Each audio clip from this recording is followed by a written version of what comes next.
before going to anything, I think we should know a little bit of history.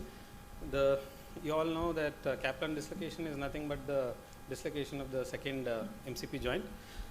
Initially, it was published by Farabeau in where he described about MCP joint dislocation, but he didn't give the much insight over the pathoanatomy and all.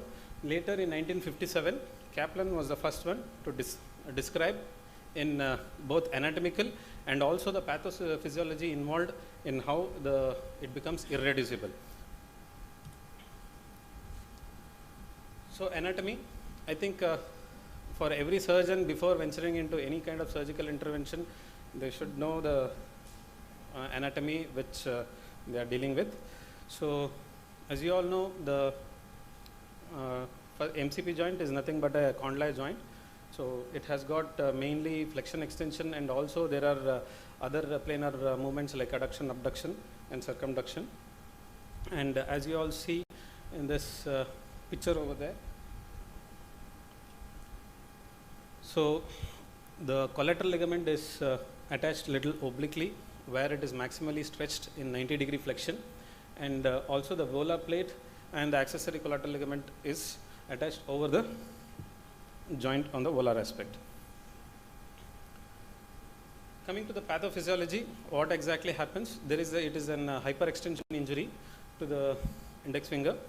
As initially there will be a volar capsular rupture, and when the stress continues and progresses, the volar plate, which is on the volar aspect, it gets caught between the base of the proximal phalanx, and the head gets locked, as you can see over here.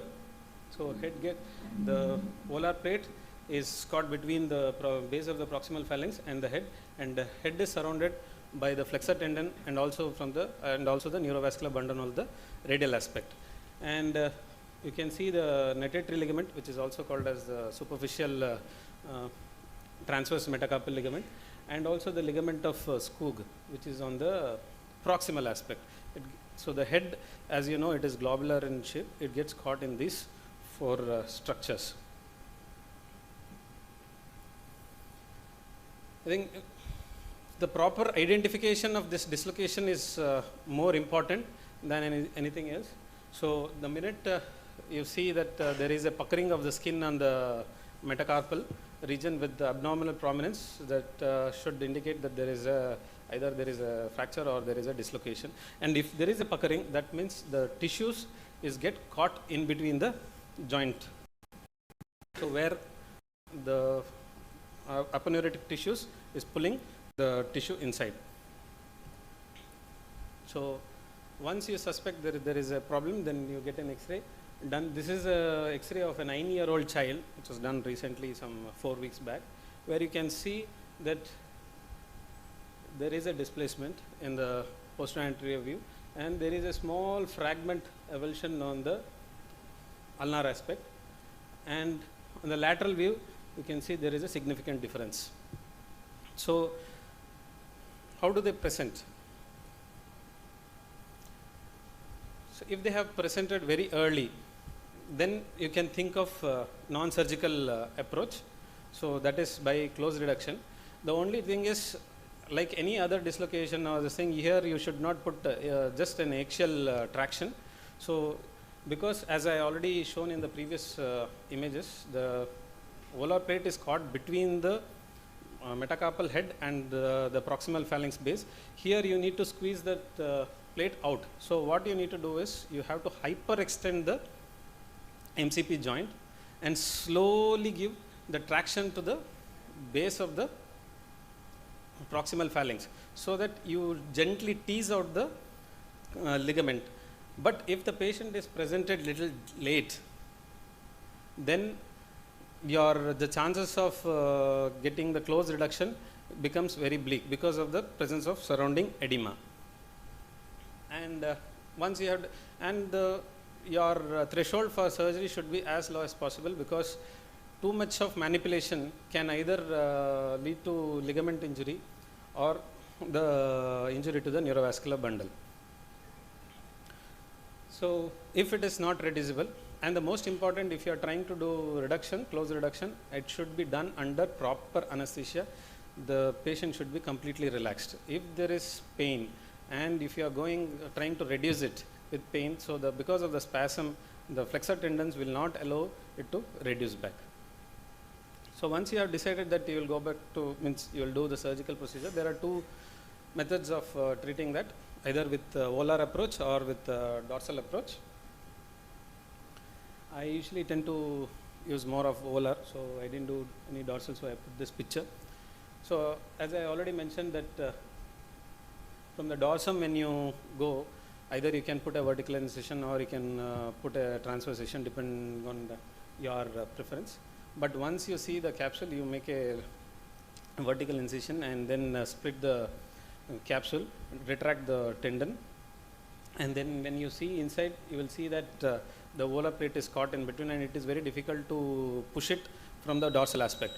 So that is where we need to cut this ligament in this. The volar plate is cut into half, where you can see here, and then it is gently pushed anteriorly so that it reduced.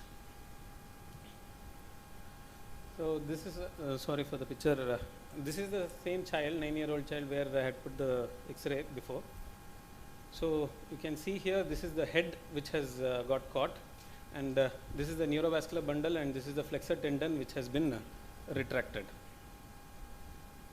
In this you can see a little better. And here what I have done is, with my Freas elevator, so the volar plate which was caught and the deep transverse ligament which was there, just released it a little bit and gently I pushed it, and then once it is reduced, you can see that the flexor tendons have become little lax. This is the post-op X-ray of the same, where you can see it is well aligned both in AP and lateral. So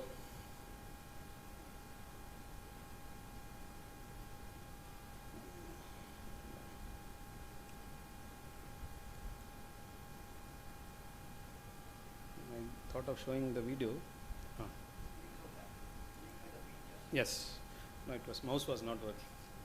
So this is 3 weeks post-op, the same child, 9-year-old child, where you can see that with volar side release, you can get much better function and faster recovery. Complications, non-surgical and surgical, the too much of pressure and all can cause skin necrosis, chronic pain and arthritis. Whereas surgical, if it is through volar approach, there is a little bit of risk it carries with the neurovascular injury and the scar tenderness. Carrier message, early detection and close reduction. And if you are doing close reduction, it should be done under proper relaxation, and do not manipulate too many times, and always be aware of the pathoanatomy while trying to reduce it. Thank you.